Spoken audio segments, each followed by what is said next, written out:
जय जिनेंद्र दर्शकों, इस उम्मीद के साथ कि आप सभी अपने अपने घरों में सुरक्षित होंगे, स्वस्थ होंगे, पारस परिवार आप सभी का हार्दिक अभिनंदन करता है। कोरोना महामारी के इस नाजुक दौर में जहां लॉकडाउन ने हम सभी को कोरोना से सुरक्षित रखा, तो वहीं हमारी कई प्रकार की धार्मिक और सामाजिक गतिविधियों को भी अवरुद्ध कर दिया। लेकिन आपके अपने पारस चैनल ने ऐसे समय पर भी आपका साथ नहीं छोड़ा। घर बैठे ही आपको धार्मिक गतिविधियों से रूबरू रखा। आज पारस चैनल अपनी स्थापना के 10 वर्ष पूरे कर 11वें सफलतम वर्ष में प्रवेश कर रहा है और अपने इस खुशी को अपने दर्शकों के साथ साझा करना चाहता है। इसी सिलसिले में आपको हंसाने और गुदगुदाने के लिए आपका पारस चैनल आज आपके लिए एक बेहतरीन मनोरंजक कार्यक्रम लेकर आया है, जिसे पारस चैनल ने घर बैठे कलाकारों के साथ मिलकर तैयार किया और आज आपके सामने इसे प्रस्तुत भी कर रहा है। क्या बात है कवि जी? जी हाँ, यही इस कार्यक्रम का नाम है, जो पारस चैनल की ओर से आप सभी के लिए 10वीं वर्षगांठ की खुशी में एक अलग ही पेशकश है, जिसमें देश के जाने माने कवि अपनी अपनी प्रस्तुतियां देंगे, जिन्हें लॉकडाउन के चलते घर बैठे ही कवियों द्वारा रिकॉर्ड किया गया और पारस चैनल को भेजा गया। पारस चैनल उन सभी प्रस्तुतियों को एक सूत्र में पिरोकर आज आपके सामने प्रस्तुत कर रहा है। तो फिर तैयार हो जाइए हंसने और गुदगुदाने के लिए।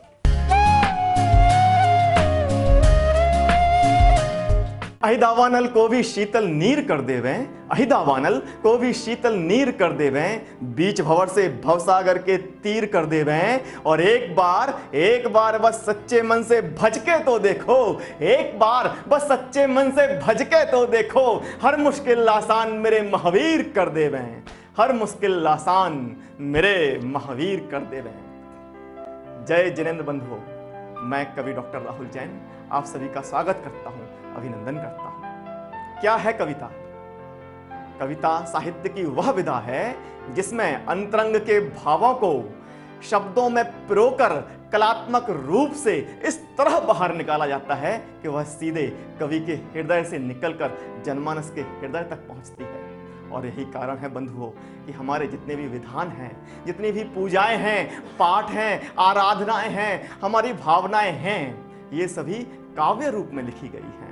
और यही कारण है कि कई धर्म, जितने भी धर्म हैं, जितने भी समाज हैं, हमारे संत, हमारे दार्शनिक जब भी कोई बात कहते हैं तो वह काव्य रूप में कहते हैं। और दोस्तों, इसीलिए नीरज जी ने कहीं लिखा है कि आत्मा के सौंदर्य का शब्द रूप है काव्य, आत्मा के सौंदर्य का शब्द रूप है काव्य, मानव होना भाग्य है, कवि होना सौभाग्य, मानव होना भाग्य है, कवि होना सौभाग्य। दोस्तों, जैसा कि आप सभी जानते हैं कि हमारे पारस चैनल के आज 10 वर्ष, सफलतम 10 वर्ष पूर्ण हो रहे हैं।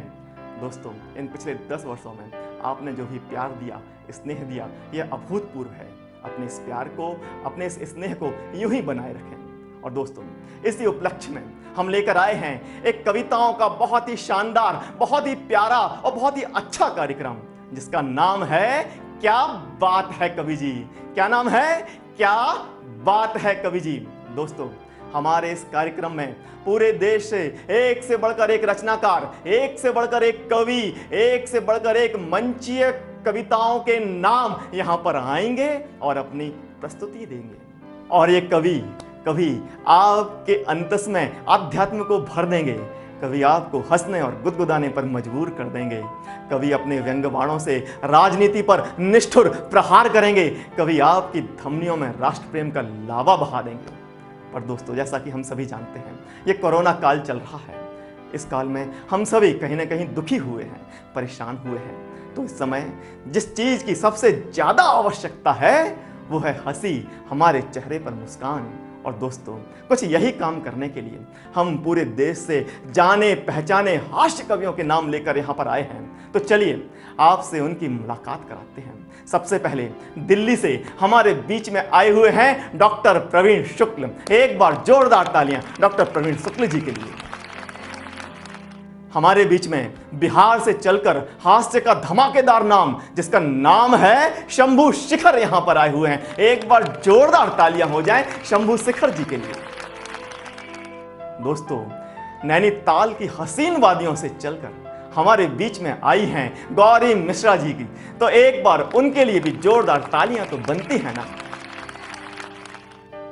और दोस्तों, औरैया से हास्य का धमाकेदार नाम, एक बम हमारे बीच में आया हुआ है जिसका नाम है अजय अंजाम। एक बार जोरदार तालियां उनके लिए भी हो जाएं। तो दोस्तों, इस भीड़ भाड़ और भागदौड़ भरी जिंदगी से ले लें थोड़ा सा आराम और शुरू करें अपना कार्यक्रम लेकर वीर प्रभु का नाम। और जब हमने भगवान महावीर की बात की है तो 4 पंक्तियां भगवान महावीर के लिए समर्पित करता हूं और अपने अगले कवि डॉक्टर प्रवीण शुक्ल को आमंत्रित करता हूं कि कान मत धरना कभी भी उड़ रही अफवाह पर, कि कान मत धरना कभी भी उड़ रही अफवाह पर, फल मिलेगा कर्म करके ना कि केवल चाह कर, फल मिलेगा कर्म करके ना कि केवल चाह कर। और 184 योनियों में भी भटक लो पर तुम्हें, 184 योनियों में भी भटक लो पर तुम्हें सदगति मिल पाएगी बस सन्मति की राह पर, सदगति मिल पाएगी बस सन्मति की राह पर। और दोस्तों, भगवान महावीर के लिए समर्पित इन्हीं 4 पंक्तियों के साथ मैं आमंत्रित करता हूं दिल्ली से आए हुए वरिष्ठ कवि डॉक्टर प्रवीण शुक्ल का। एक बार जोरदार तालियां डॉक्टर प्रवीण शुक्ल के लिए। मित्रों नमस्कार, मैं डॉक्टर प्रवीण शुक्ल आपको प्रणाम करता हूं और बहुत बहुत धन्यवाद देता हूं डॉक्टर राहुल जैन को, जिनके आदेश पर मैं पारस चैनल के इस कार्यक्रम में उपस्थित हूं। कवियों की ये महफिल पारस चैनल ने जुटाई है। सबसे पहले मैं बहुत हृदय की समस्त गहराइयों से बहुत शुभकामनाएं देना चाहता हूं पारस चैनल को, जिन्होंने धर्म के क्षेत्र में, संस्कृति के क्षेत्र में, आध्यात्म के क्षेत्र में लगातार 10 वर्षों से हिंदुस्तान की धर्म ध्वजा की पताका को पूरे विश्व में फहराने का कार्य किया है। पारस चैनल अपने 10 वर्ष पूर्ण कर रहा है इस कार्यक्रम के साथ, तो मैं अपने समस्त कविकुल की तरफ से, मैं डॉक्टर प्रवीण शुक्ल अपनी तरफ से उन्हें हार्दिक शुभकामनाएं देता हूं और 2 छंद आपकी सेवा में प्रस्तुत करता हूं। पारस चैनल ने जैन धर्म के विभिन्न संतों की शिक्षाओं को, हमारी संस्कृति को पूरे विश्व में प्रसारित किया, तो मैं अपने 2 छंदों के माध्यम से सबसे पहले अपने प्रणाम निवेदित करता हूं और कहना चाहता हूं, वो जीवन की हर एक सरगम से ही संगीत लेते हैं, मिटाकर नफरतों को सारे जग को प्रीत देते हैं, नहीं उनको जरूरत जिंदगी में धन की वैभव की। अगली पंक्ति समझ जाएं और मेरा एहसास आपके एहसास तक पहुंच जाए तो पूरे विश्व में ये भावना गुंजित होनी चाहिए जो डॉक्टर प्रवीण शुक्ल कहना चाहते हैं। नहीं उनको जरूरत जिंदगी में धन की वैभव की, मुनि पिछी कमंडल से ही दुनिया जीत लेते हैं, मुनि बहुत बढ़िया, बहुत बढ़िया। कमंडल से ही दुनिया जीत लेते हैं, मुनि पिछी कमंडल से ही दुनिया जीत। वाह जी वाह, वाह जी वाह। एक मुक्तक और आपकी सेवा में प्रस्तुत करता हूं और प्रणाम करना चाहता हूं उस महामुनि को जिनका नाम मेरे इस मुक्तक में शामिल होता है। सुनिएगा, निवेदित करता हूं। अहिंसा त्याग तप संयम की बन के खान आए हैं, सभी तीर्थंकरों की बन के वो पहचान आए हैं। ये मन में सोचना मत भूपे एक इंसान आया है, ये मन में सोचना मत भूपे एक इंसान आया है, गुरुवर विद्यासागर बन के खुद भगवान आए हैं, गुरुवर विद्यासागर बन के खुद भगवान आए हैं, गुरुवर विद्यासागर बन के खुद भगवान आए हैं। मैं अपने प्रणाम उन्हें निवेदित करता हूं। और मित्रों, मैं हास्य व्यंग का कवि हूं, अपने ढंग से अपने रंग में बातें करता हूं। पूरी दुनिया में अपने रंग ढंग से मैंने बातें प्रस्तुत की हैं। हास्य व्यंग के कुछ छंद सुनिएगा। हमारे देश की राजनीति में इस समय सबसे ज्यादा संवेदनात्मक ब्लैकमेलिंग का ये दौर है। हर नेता जब चुनाव आता है तो ऐसे ऐसे वायदे कर देता है जिसकी आप कल्पना नहीं कर सकते। जो असंभव है उसे भी संभव बनाने के वायदे किए जाते हैं। देखिए कैसे कैसे वायदे किए जाते हैं। मैं एक छंद आपकी सेवा में निवेदित करता हूं, सुनिएगा। सारे असंभव काम हैं, लेकिन इस देश के राजनेता उन्हें संभव कर सकते हैं। एक एक पंक्ति में एक एक असंभव काम आप तक पहुंचाता हूं, सुनिएगा, आपको अच्छा लगेगा। कि नेताजी ने वोटरों से कहा यदि चाहोगे तो वाईफाई सभी को फ्री में दिलवाऊंगा, सातों सागरों का जल बाल्टी में भर लूंगा, सूरज को उत्तर दिशा में छिपवाऊंगा, सूरज को उत्तर दिशा में छिपवाऊंगा। सूरज बहुत असंभव काम है, सूरज उत्तर दिशा में नहीं छिप सकता, लेकिन हिंदुस्तान के राजनेता कर सकते हैं। सूरज को उत्तर दिशा में छिपवाऊंगा, जहां भी कहोगे वहां बाढ़ को मैं भेज दूंगा। ओ जहां भी कहोगे वहां बाढ़ को मैं भेज दूंगा, जहां भी कहोगे वहां सूखा पड़वाऊंगा। एक बार बस जरा जीत मुझे दिलवा दो, गंजों के सिरों पे भी मैं बाल उगवाऊंगा, गंजों के सिरों पे भी मैं बाल उगवाऊंगा, गंजों के सिरों पे भी मैं बाल उगवाऊंगा, गंजों के सिरों पे भी मैं बाल उगवाऊंगा। कुछ छंद आपकी सेवा में और निवेदित करता हूं, सुनिएगा। और मेरे बड़े अद्भुत छंद हैं, पूरी दुनिया में ये छंद लोकप्रिय हुए हैं। पारस चैनल पर मैं पहली बार इन छंदों को सुना रहा हूं। एक बार एक लड़की के दिमाग में फितूर आया कि फितूर देखिए किस ढंग से आया, मैं उस फितूर की बात आप तक पहुंचाता हूं। अनेक सुंदरियां ऐसी हैं दुनिया में जिनके अलग अलग रंग हैं, ढंग हैं, अलग अलग उनकी भाव भंगिमाएं हैं। तो एक ऐसी सुंदरी जिसने विचित्र वेशभूषा बना रखी है अपनी, उसे समाज के अलग अलग लोगों ने देखा, तो देखिए उन्हें वो कैसी लगी। मैं तो अभी पिछले दिनों दिल्ली यूनिवर्सिटी में घूम रहा था, अचानक एक सज्जन आते हुए टकरा गए, बोले इधर से मेरी लड़की को जाते हुए देखा है क्या? मैंने कहा जी लड़की बड़की कोई नहीं थी, हाफ पैंट बनियान में सिगरेट पीता हुआ एक लड़का जा रहा था। बोले वही तो मेरी लड़की थी। मैंने कहा आप उसके बाप हैं क्या? बोले शट अप, मैं उसकी माँ हूं। बहुत सुंदर, बहुत सुंदर। तो लड़के लड़की की बात छोड़ दीजिए, माँ बाप तक का पता नहीं लग रहा है। ऐसी स्थिति में मैं कुछ छंद हास्य व्यंग के आपकी सेवा में प्रस्तुत कर रहा हूं। देखिए सुंदरता से मेरा कोई विरोध नहीं है, लेकिन कोई महिला जब सुंदरता के नाम पर विद्रूपता तक चली जाए, वो ब्यूटी पार्लर से तैयार होकर आए और उसे देखकर ऐसा लगे कि किसी दूसरे ग्रह का प्राणी हिंदुस्तान की जमीन पर उतर आया है, तो एक हास्य व्यंग का कवि क्या कल्पनाएं कर सकता है। उन सभी कल्पनाओं को मैंने इन छंदों में समाहित करने का प्रयास किया है, सुनिएगा। मैं दोबारा गया दिल्ली यूनिवर्सिटी, मैंने देखा एक और लड़का लड़की पार्क में बैठे हुए थे। अचानक लड़के ने लड़की से कह दिया आज की शाम तेरी जुल्फों की छांव में आराम करना चाहता हूं। इतना सुनते ही लड़की ने नखली बाल उतार के हाथ में पकड़ा दिए। बोले श्याम छोड़, पूरे एक हफ्ते तक आराम कर ले, मुझे भी कोई जल्दी नहीं है। जब ऐसी सुंदरियां बाजार में आ गई तो कुछ छंद सुनिएगा, मैं निवेदित करता हूं। किसको वो सुंदरी कैसी लगी कि फोटोग्राफर ने एक आंख मीच कर कहा जिसे खींचता रहूं वो पोज लगती हो तुम। प्यारे डॉक्टर राहुल जैन हास्य व्यंग के बहुत श्रेष्ठ कवि हैं। ये छंद मैं अपने राहुल के नाम करता हूं, उसकी मोहब्बतों के, उसके प्रेम के नाम करता हूं, सुनिएगा। कि फोटोग्राफर ने एक आंख मीच कर कहा जिसे खींचता रहूं वो पोज लगती हो तुम। खाट पे पड़े हुए मरीज ने कहा कि मुझे जीवन बचाने वाली डोज लगती हो तुम, जीवन बचाने वाली डोज लगती हो तुम। माली बोला बार बार सूंघने को मन करे, ओ माली बोला बार बार सूंघने को मन करे, नया नया खिला रेड रोज लगती हो तुम। लार टपकाते हुए चौबे जी चहक उठे, भूखा 4 दिन से हूँ भोज लगती हो तुम, भूखा 4 दिन से हूँ भोज लगती हो तुम, भूखा 4 दिन से हूँ भोज लगती हो तुम। आप जानते हैं कि मथुरा के चौबे, उनका सर्वाधिक ध्यान खाने पर रहता है। सुंदरी और आगे बढ़ी तो देखिए अन्य लोगों ने उससे क्या कहा। एक शायर ने उसे देखा तो उसने क्या कहा कि शायर ने कहा क्यों ना तुम पे गजल कहूं, शायरी का मुझको शबाब लगती हो तुम।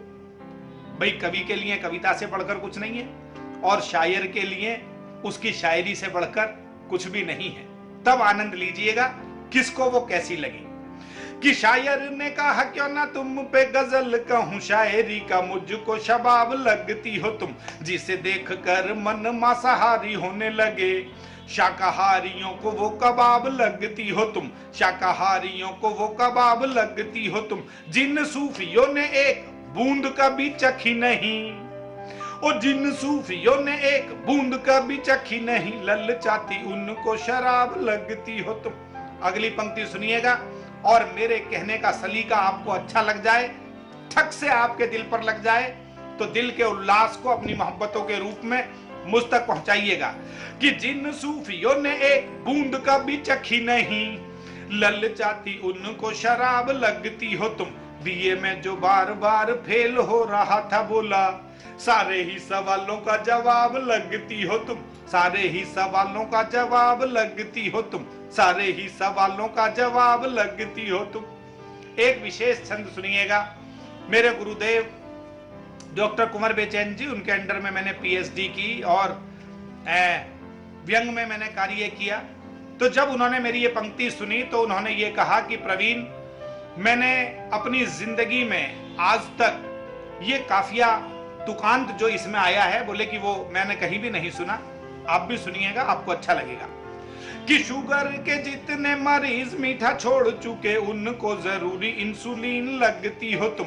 लाखों अखियों में काले काले मेघ गिरते हैं, जब भी जरा सी गमगीन लगती हो तुम, जब भी जरा सी गमगीन लगती हो तुम। प्रॉपर्टी डीलर हड़पने को आतुर हैं, ओ प्रॉपर्टी डीलर हड़पने को आतुर हैं, लफड़े की उनको जमीन लगती हो तुम। अगली पंक्ति में किसी का नाम नहीं है, आपके आसपास ऐसे कैरेक्टर मिल जाएंगे जिन्हें आप ये पंक्ति सौंपना चाहेंगे तो अपने हिसाब से सौंप दीजिएगा कि प्रॉपर्टी डीलर हड़पने को आतुर हैं, लफड़े की उनको जमीन लगती हो तुम। खाट जिनकी खड़ी हुई है कई बरसों से, ऐसे खूसटों को भी हसीन लगती हो तुम, ऐसे खूसटों को भी हसीन लगती हो तुम, ऐसे खूसटों को भी हसीन लगती हो तुम। लंबी श्रृंखला है, मैं इस श्रृंखला का अंतिम छंद आपको सुनाता हूं, सुनिएगा कि तुम्हें देखते ही मन नाचने को करता है, मन का मयूर बोला घन लगती हो तुम। जिसके समीप आके शीतलता मिलती है, सर्पों को चंदन का वन लगती हो तुम, सर्पों को चंदन का वन लगती हो तुम। परेशान जिसे आए कर वाले करते हैं, ओ परेशान जिसे आए कर वाले करते हैं, उसे एक नंबर का धन लगती हो तुम।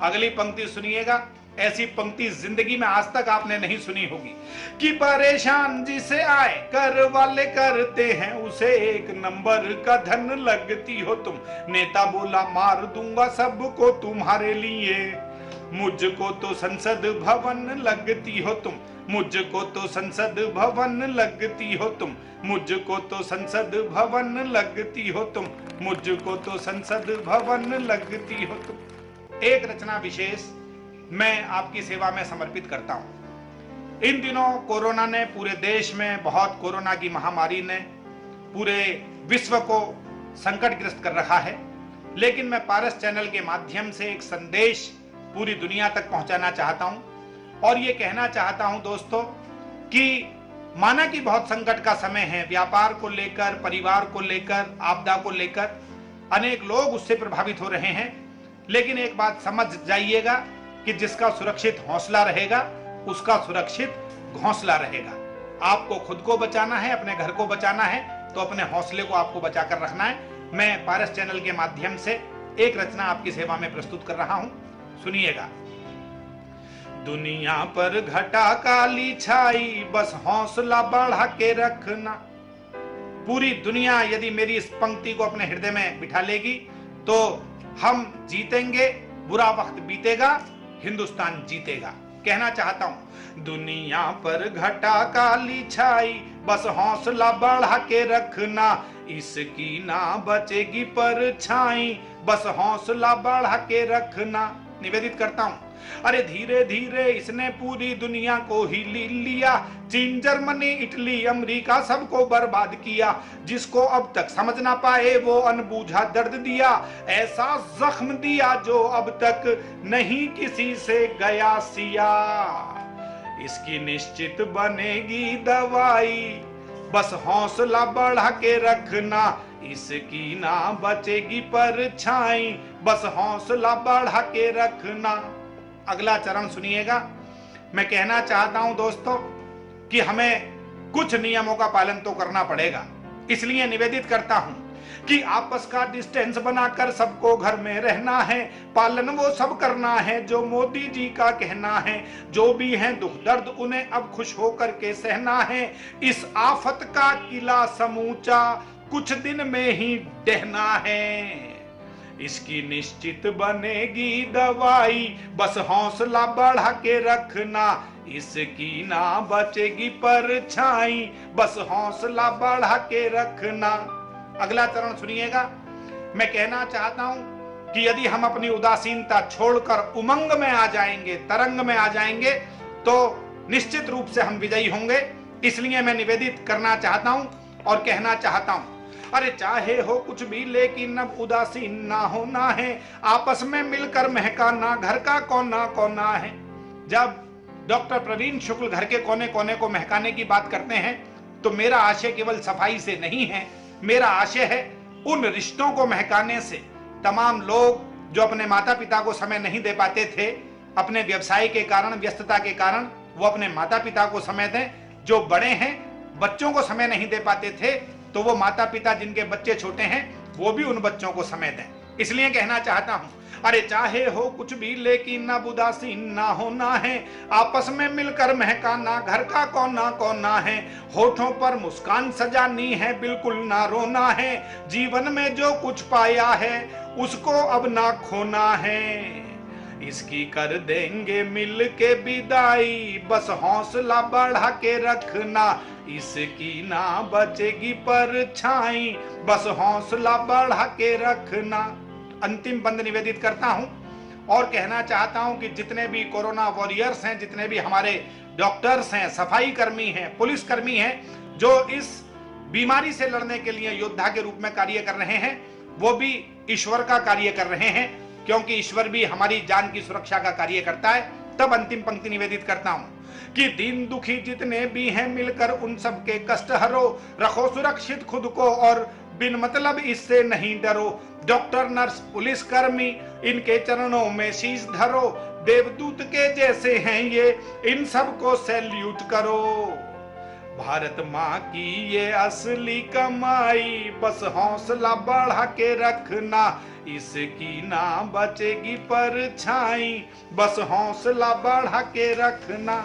बहुत बहुत बधाई देता हूं आपको और अंत में केवल कहता हूं कि जाने कितने अनुभवों का है यही बस सार अंतिम। तोड़ना मत मन के रिश्तों का कभी भी तार अंतिम। जिंदगी की उलझनों से जूझ के जाना ये मैंने, ना कोई भी जीत अंतिम, ना कोई भी हार अंतिम। बहुत बहुत धन्यवाद, बहुत बहुत प्रणाम आपको। पारस चैनल को बहुत बहुत शुभकामनाएं 10 वर्ष पूर्ण होने के उपलक्ष्य में। डॉक्टर प्रवीण शुक्ल का नमस्कार स्वीकार कीजिए। क्या शानदार काव्य पाठ किया डॉक्टर प्रवीण शुक्ल ने। हास्य की कविताओं के साथ एक संदेश देने का जो काम होता है, यही एक बड़े कवि की पहचान है। तो फिर तो बोलना बनता है, क्या बात है कवि जी, क्या बात है कवि जी। दोस्तों, ये कोरोना काल चल रहा है। इस कोरोना काल में पतियों की क्या हालत है, क्या हाल हुआ पड़ा है पतियों का, आप 4 पंक्तियों में सुनिए। अच्छा, ये 4 पंक्तियां हैं मेरी, पर कही है मेरी पत्नी ने। तो मेरी पत्नी के द्वारा कहे हुए शब्द, वो 4 पंक्तियां सुनिए। वो क्या कहती है कि कभी जो ना हुआ वो हो रहा है। मेरी पत्नी कह रही है कि कभी जो ना हुआ वो हो रहा है, फंसा चंगुल में है सो रो रहा है। कभी जो ना हुआ वो हो रहा है, फंसा चंगुल में है सो रो रहा है। और सुनो साबुन फटाफट झाग देना, सुनो सुनो सुनो साबुन फटाफट झाग देना। मेरा महबूब कपड़े धो रहा है, मेरा महबूब कपड़े धो रहा है, मेरा महबूब कपड़े धो रहा है। अब भैया, एक नई नई शादी होती है, पति पत्नी बन के पहुंचते हैं नए नए घर में। पत्नी टीवी देख रही होती है तो वो पूछती है कि यार ये सैनिटाइजर क्या है। पति से पूछती है, आप जरा मार्केट से लेके तो आओ। अब वो नया नया पति बाहर जाने में डर तो रहा था, क्योंकि आपको पता है बाहर पुलिस क्या हाल कर रही थी, पर फिर भी एकदम कह देता है ठीक है मैं लेके आता हूँ। अब वो बाहर जाता है मार्केट, वहाँ से कुछ लेकर आता है और पत्नी उसका हाल देखती है तो वह पत्नी 4 पंक्तियाँ कहती है। वो सुनिए 4 पंक्तियाँ कि मैंने सोचा शेर है सैया पर मुझको चूजा मिला। मैंने सोचा शेर है सैया, पर मुझको चूजा मिला। मेरी फूटी किस्मत थी सो कोई नहीं दूजा मिला। मेरी फूटी किस्मत थी सो कोई नहीं दूजा मिला। और चौड़ी छाती करके गए थे लेने सैनिटाइजर। चौड़ी छाती करके गए थे लेने सैनिटाइजर। लेकर आए बाम वहां से पीछे सब सूजा मिला। लेकर आए वाम वहां से पीछे सब सूजा मिला। तो भैया ऐसे हमारे अगले कवि जो आने वाले कवि हैं, एक दिन ऐसे ही सूजा हुआ मुंह लेके, झुका हुआ चेहरा लेकर, उतरा हुआ चेहरा लेकर मार्केट में मुझे मिले। मैंने पूछा क्या हो गया? कहने लगे यार राहुल, वेटर ने बेइज्जती कर दी मेरी। मैंने कहा वेटर ने? कहले कैसे कर दी? तब उन्होंने बताया मुझे। कहते मैं होटल पे गया और मैंने ऑर्डर किया मटर पनीर। वेटर लेके आया मटर पनीर। मैंने उस पनीर मटर पनीर की सब्जी को देखा। मैंने उससे पूछा भाई इसमें पनीर कहाँ है? भाई साहब वो क्या बोलता है? मैंने पूछा क्या बोलता है? बोले वो वेटर बोलता है कभी तुमने कश्मीरी पुलाव में कश्मीर देखा, कभी तुमने हैदराबादी बिरयानी में हैदराबाद देखा। तो भाई साहब मटर पनीर में पनीर कहां से मिलेगा? तो भाई साहब हम गुस्सा होकर वहां से बाहर निकले। पर भाई साहब उनका नाम बड़ा अजीब है।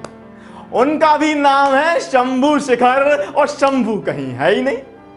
पर भैया वो कविताओं के शिखर हैं, और हास्य कविताएं जो वो अपने निराले अंदाज में पढ़ते हैं ना, तो मजा ही आ जाता है। तो एक बार आपकी जोरदार तालियों के बीच में आमंत्रित करता हूं श्री शंभू शिखर जी के लिए। नमस्कार, जय जिनेंद्र। कैसे हैं राहुल भाई आप? सबसे पहले तो मैं पारस चैनल को बहुत बहुत धन्यवाद देता हूं कि इस कोरोना काल में भी आपने एक अद्भुत कार्यक्रम रचा है, सचमुच। क्योंकि कवियों के पास भी आजकल कोई काम नहीं है। मैं तो हास्य का कवि हूं और पारस चैनल पर हूं, तो 4 लाइनें पहले भगवान स्वामी महावीर तीर्थंकर जो हमारे 24वें तीर्थंकर हुए हैं, उनके चरणों में प्रणाम करते हुए कि मन के विकार दूर करो पुण्य मिलेगा।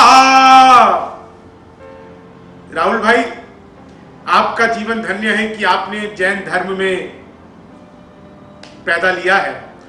जैन मां की कोख से आप जन्मे हैं। सचमुच अंतिम रूप से व्यक्ति का मोक्ष वह जैन धर्म में ही संभव है। इसलिए मैं कहता हूं कि मन के विकार दूर करो पुण्य मिलेगा। दीपक की तरह तुम भी जलो पुण्य मिलेगा। कलयुग के अंधकार में भी फंस के यदि तुम, कलयुग के अंधकार में भी फंस के यदि तुम नवकार मंत्र जाप करो पुण्य मिलेगा। नवकार मुझे गजब कर दिया। धन्यवाद धन्यवाद धन्यवाद। नवकार मंत्र जाप करो पुण्य मिलेगा। 4 लाइन और आप सुनिएगा कि दुनिया में कहीं इससे बड़ा तंत्र नहीं है। हमारे बाकी साथी कवि भी सुने इसको, प्रवीण जी, गौरी जी और भी लोग। राहुल भाई आप तो खासकर बहुत शुक्रिया, बहुत शुक्रिया, बहुत आभार। घर में तो नहीं पैदा हुआ, लेकिन इसके जितने भी नियम हैं, खासकर शाकाहार, जीव पर दया, अहिंसा परमो धर्म, शाकाहार को पूरी तरह से निभाता हूं। और बाहर कई बार जो मैं रहता हूं तो प्याज या इस तरह का खाने में हो सकता है गलती से आ जाता हो, लेकिन मेरे घर में लहसुन प्याज भी नहीं बनता। पहले बनता था लहसुन प्याज का खाना, लेकिन जब मैंने जैन मंचों पर जाना शुरू किया, जब मैंने भगवान महावीर स्वामी के मंचों से जब मेरे दर्शन हुए आचार्य विद्यासागर जी महाराज के, उसके बाद से लहसुन प्याज को भी घर में ही वर्जित कर दिया पूरी तरह से, और पूरी तरह से परिवार ने शाकाहार को अपना लिया।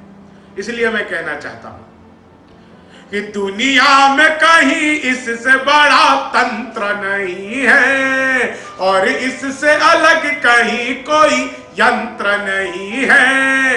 आयत कुरान की हो चाहे वेद की ऋचा, नवकार से बड़ा कोई भी मंत्र नहीं है, नवकार से बड़ा कोई भी मंत्र नहीं है। बहुत शानदार, बहुत शानदार। यह 4 लाइनें मैंने आप लोगों को इसलिए सुनाई ताकि पारस चैनल देखने वाले लोग, पारस चैनल जो जिन वाणी को पूरे दिन 24 घंटे लोगों के बीच में प्रसारित करता रहता है, 10 वर्ष पूरे हुए हैं इनके।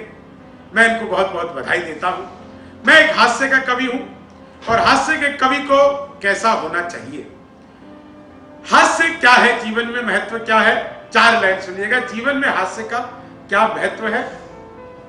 और राहुल भाई, आप तो हमारे कवि सम्मेलन के मंचों से इतना ज्यादा आते रहे हैं, आप भी खूब जैन कविताएं पढ़ते हैं और हर रस में आपने अपना हाथ आजमाया है। मैं हमारे जीवन में हास्य का क्या महत्व है एक छंद से अपनी बात शुरुआत करता हूं। स्वागत है आप। कि मित्र मिले हम 4 एक बोला सुन यार, जोश के बिना तो ये जवानी सुनी सुनी है। मित्र मिले हम 4 एक बोला सुन यार, जोश के बिना तो ये जवानी सुनी सुनी है। दूजा बोला जोश से ही काम चलता नहीं है, हौसला जो ना हो तो रवानी सुनी सुनी है। तीजा बोला मैं तो बस एक बात मानता हूं, प्यार के बिना सभी कहानी सुनी सुनी है। और मैंने कहा प्यार जोश हौसला सही है, पर हंसी ना हो तो ये जिंदगानी सुनी सुनी है। वाह जी वाह, वाह जी वाह। हंसी ना हो तो ये जिंदगानी सुनी सुनी है। धन्यवाद सभी मित्रों का, बहुत आप लोगों का उत्साह वर्धन मिल रहा है। मैं 4 लाइन इसी तरह की आप लोगों को और सुनाता हूं। आंधियां गमों की जब तेज चलने लगे तो दोस्तों के बीच में ठहाके मारे हंसना। रास्ते सफलता के बंद जब होने लगे, मंजिलों को देख देख लगातार हंसना। अपने पराए जब रूठ जाए तुझसे तो खुद से लिपट कर बार बार हंसना। बात मेरी एक गांठ बांध रख ले तू प्यारे, 1 लाख दुख दवा एक बार हंसना। बात मेरी एक गांठ बांध रख ले तू प्यारे, 1 लाख दुख दवा एक बार हंसना। अरे शंभू जी गजब जीवन कर में दिया। कभी भी हंसी का डोज खत्म ना हो। आप लोग बहुत बेहतरीन सुन रहे हैं, बहुत आप लोगों की दाद मिल रही है। मैं 4 लाइनें सुनाता हूं कि कोरोना पीरियड, कोरोना काल जो पूरी मानव सभ्यता पर एक तरह से बहुत बड़ी महामारी के रूप में प्रकट हो चुका है, इसमें भी जीवन के बीच में हास्य व्यंग्य ढूंढने का काम, क्योंकि हमारे एक बड़े कवि देवल आशीष जी कहते थे कि मोहब्बत के शहर का आबोदाना छोड़ देंगे क्या, जुदा होने के डर से दिल लगाना छोड़ देंगे क्या, जरा सा वक्त क्या बदला कि चेहरों पर उदासी है, गमों से खौफ खाकर मुस्कुराना छोड़ देंगे क्या। तो मुस्कुराहट जो है यह सहज है, सुलभ है, जीवन का आनंद है। आप 4 लाइन सुनिए, इस कोरोना पीरियड में हमारे जीवन में, हमारे आसपास के माहौल में कैसा चल रहा है, क्या हो रहा है। इन 4 लाइनों का आप आनंद लीजिए विशेष। स्वागत है आपका। कि रोज सुबह योगा कर लो और तब जाकर जलपान करो, रोज सुबह योगा कर लो और तब जाकर जलपान करो। बच्चों से बातें कर लो और बड़ों का भी सम्मान करो। रोज नए पकवान पकौड़े खाने में मिल जाएंगे, रोज नए पकवान पकौड़े खाने में मिल जाएंगे। लॉकडाउन में घर बैठे पत्नी का ही गुणगान करो, लॉकडाउन में घर बैठे पत्नी का ही गुणगान करो। अजी क्या कहने। और हमारे आसपास का माहौल कैसा है? खान मियां तो घर बैठे बुरके में टाका लगा रहे, खान मियां तो घर बैठे बुरके में टाका लगा रहे। पहली बार ये मिश्रा जी अपने बच्चों को खिला रहे, अपने बच्चों को खिला रहे। शर्मा जी खैनी के साथ में ताल अकेले बजा रहे। वर्मा जी तो बालकनी में कपड़े धो के सुखा रहे। वर्मा जी तो बालकनी में कपड़े धो के सुखा रहे। वर्मा जी तो बालकनी में कपड़े धो के सुखा रहे। तो ये माहौल चल रहा है।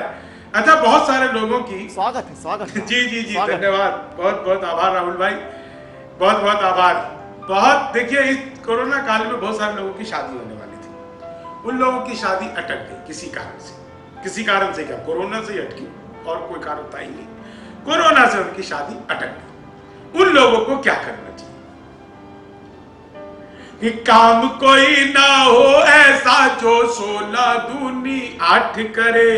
कुछ दिन घर में बैठे बैठे ही हम अपनी ठाठ करें। जिनकी शादी अटक गई है लॉकडाउन के फेरे में, जिनकी शादी अटक गई है लॉकडाउन के फेरे में, अब वो घर बैठे बैठे हनुमान चालीसा पाठ करे। अब वो घर बैठे बैठे हनुमान चालीसा पाठ करे। अरे क्या बात है यार, क्या बात। और बेचारे कर भी क्या सकते हैं। बहुत बहुत आभार, बहुत बहुत धन्यवाद। बहुत अच्छा सुन रहे हैं आप लोग। 4 लाइन और सुनिए राहुल भाई। ये एक तरह का हास्य व्यंग है, कोई इसे अपने दिल पर ना ले, क्योंकि हमारी मातृ शक्तियां भी जो है वो कम नहीं है। कोरोना काल में उनका क्या हाल है सब कि वक्त बुरा है लेकिन ये इतिहास नया लिख जाएगा। वक्त बुरा है लेकिन ये इतिहास नया लिख जाएगा। जाने कितने राज खुलेंगे, कौन कहां टिक पाएगा। ब्यूटी पार्लर बंद पड़े हैं लॉकडाउन में महिलाओं। ब्यूटी पार्लर बंद पड़े हैं लॉकडाउन में महिलाओं। इन सब में तुम सबका तो असली चेहरा दिख जाएगा। वाह जी वाह, वाह वाह वाह। मुझे निकल आएगी। इस सब में तुम सबका तो असली चेहरा दिख जाएगा। और 4 लाइन सुनिए साहब। ये बैठे बैठे क्या करोगे साफ सफाई। जब पहला लॉकडाउन और दूसरा लॉकडाउन था तब क्या स्थिति थी कि बैठे बैठे क्या करोगे साफ सफाई करवा लो। पढ़ो कहानी कोई पढ़ो कहानी कोई पुरानी, घर में आटा गूंदवा लो। पढ़ो कहानी कोई पुरानी, घर में आटा गूंदवा लो। लेटे लेटे जो भी यारो बदन दर्द से पीड़ित हैं।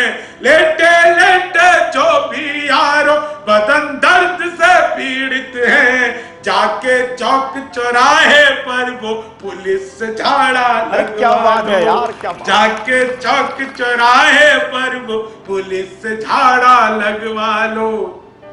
तो पुलिस का झाड़ा जो है ना अच्छे अच्छे को ठीक कर देगा। लेकिन 4 लाइनें आप और सुनिए मेरे अपने ही अंदाज में कि बातों में वो पहले से अधिक मीन हो गई। बातों में वो पहले से अधिक मीन हो गई। मौका मिला तो 2 से भले 3 हो गई। मौका मिला तो 2 से भले 3 हो गई। करते थे सैनिटाइज जिसे इश्क से अपने। करते थे सैनिटाइज जिसे इश्क से अपने। जाने वो किसके संग क्वारंटीन हो गई। जाने वो किसके संग क्वारंटीन हो गई। बहुत सुंदर, बहुत सुंदर जी धन्यवाद। आजकल तो प्रेम बस ऐसे ही चल रहा है। और 4 अपनी सबसे ज्यादा पसंदीदा लाइनें जो हमेशा पब्लिक डिमांड पर मैं पढ़ता हूं। आप भी थोड़ा सा राहुल भाई डिमांड कर दीजिए मेरी पसंदीदा लाइनों के लिए। बहुत शुक्रिया, बहुत शुक्रिया, बहुत आभार। कि तुम तोड़ो वादा और हम निभाते रहेंगे, नाराजगी ऐसे भी हम जताते रहेंगे, जब तक नहीं आते हैं 15 लाख खाते में, जब तक नहीं आते हैं 15 लाख खाते में, तब तक तुम्हें मोदी जी हम जिताते रहेंगे, तब तक तुम्हें मोदी जी हम जिताते रहेंगे। बहुत बढ़िया, बहुत बढ़िया। बहुत बहुत आभार। कि ख्वाबों में तेरे रंग कोई पिंक नहीं है, और पास तेरे अपनी कोई थिंक नहीं है। राहुल को लगी ठंड तो मोदी ने ये कहा, राहुल को लगी ठंड तो मोदी ने ये कहा, आधार से रजाई तेरी लिंक नहीं है, आधार से रजाई तेरी लिंक नहीं है। अरे क्या बात है यार, क्या बात है।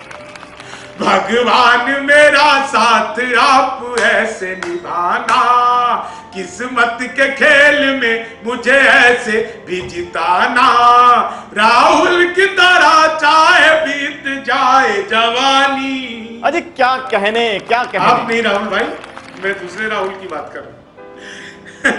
राहुल की तरह चाहे बीत जाए जवानी, लेकिन बुढ़ापे में अनूप जलोटा बनाना, लेकिन बुढ़ापे में अनूप जलोटा बनाना। और 4 लाइनें सुनिए। अभी योगा दिवस गया कुछ दिनों पहले, हाल में ही मैंने 4 लाइनें लिखी है सब योगा दिवस। जो रद्द नहीं हुआ कभी पर मिट रहा हूं मैं, योगा किए बिना ही कितना फिट रहा हूं मैं, कुछ यूं असर रहा है मेरी माँ की दुआ में, कुछ यूं असर रहा है मेरी माँ की दुआ में, सब पिट गए जहां पे वहां हिट रहा हूं मैं, सब पिट गए जहां पे वहां हिट रहा हूं मैं। बहुत शानदार, बहुत शानदार, बहुत बढ़िया जी, बहुत बहुत आभार। 4 लाइनें और सुनिए विशेष रूप से। हास्य और व्यंग जो है हमारे हर तरफ फैला हुआ है। धारा 377 ये क्या है साहब? लिमका समझ के लाए थे बाजा निकल गया, ताजे की थी तलाश तो बासा निकल गया, कानून क्या बदला खुली रिश्तों की हकीकत, कानून क्या बदला खुली रिश्तों की हकीकत, चाची समझ के लाए थे चाचा निकल गया, चाची समझ के लाए थे चाचा निकल गया। और 4 लाइनें सुनिए आप, बस आनंद लीजिए साहब। ये 4 लाइनें आपको भीतर तक गुदगुदाती रहेगी हमेशा। कि नेट पर नई नई ये थीम देख रहे हैं, बनता हुआ बस अपना मीम देख रहे हैं, सब देखते घरों में सदा राम कृष्ण को, राहुल जी मगर छोटा भीम देख रहे हैं, राहुल जी मगर छोटा भीम देख रहे हैं। और अंतिम 4 लाइनें इस काव्य प्रस्तुति की मैं आप लोगों के लिए पढ़ता हूं। आशीर्वाद विशेष आप लोगों का चाहिए। मैं मूल रूप से बिहार का रहने वाला हूं, आप लोग मेरे विषय में जानते हैं, और इस बात पर घमंड महसूस करता हूं कि जैन धर्म में 24 तीर्थंकर हुए, उसमें से 22 मेरे बिहार में हुए हैं। मैं बहुत बहुत प्रणाम करता हूं, घमंड महसूस करता हूं अपने ऊपर इस बात को लेकर के। मैं 4 लाइनें अंतिम प्रस्तुति के रूप में आप लोगों के बीच में रखता हूं। राहुल भाई, कुछ भी कमी रही हो तो उसके लिए आप लोगों से जय जिनेंद्र। आप लोग तो वैसे भी क्षमावाणी पर्व को मनाने वाले लोग हैं, तो क्षमा कर देते हैं आप लोग। मैं 4 लाइनें सुनाता हूं आपको अंतिम प्रस्तुति के रूप में। मनहूस से चेहरों को सदा डांटता हूं मैं, गम की बदलियों में भी खुशी छांटता हूं मैं। भाता नहीं मुझको कोई चेहरा उदास सा, बस इसलिए ही सबको हंसी बांटता हूं मैं, बस इसलिए ही सबको हंसी बांटता हूं मैं। तो चलिए, आप सबका बहुत बहुत आभार, बहुत बहुत धन्यवाद। इस कोरोना पीरियड में, इस कोरोना काल में अपने आप को सुरक्षित रखिए, बचकर रहिए, सोशल डिस्टेंसिंग का पूरा ध्यान रखिए, एकला चलो, मिलकर लड़ो। बहुत बहुत धन्यवाद मैं राहुल भाई आपका देता हूं। बहुत बड़ा काम है ये जो आप कर रहे हैं, इतना बेहतरीन संचालन और इतने बड़े कार्यक्रम की बीड़ा आपने उठाई है। निश्चित तौर से इसमें आप सफल होंगे, मैं ऐसी कामना करता हूं। और पारस चैनल को एक बार फिर से बहुत बहुत आभार। इस समय जो संस्कृति की, जो देश काल परिस्थिति की बात करके आप लोग समाज को जागृत कर रहे हैं। मैं एक जैन परिवार से नहीं हूं, लेकिन पारस चैनल को देख देख करके बहुत सारी चीजें समझी है। जीवन में आचौर्य का महत्व, जीवन में ब्रह्मचर्य का महत्व, जीवन में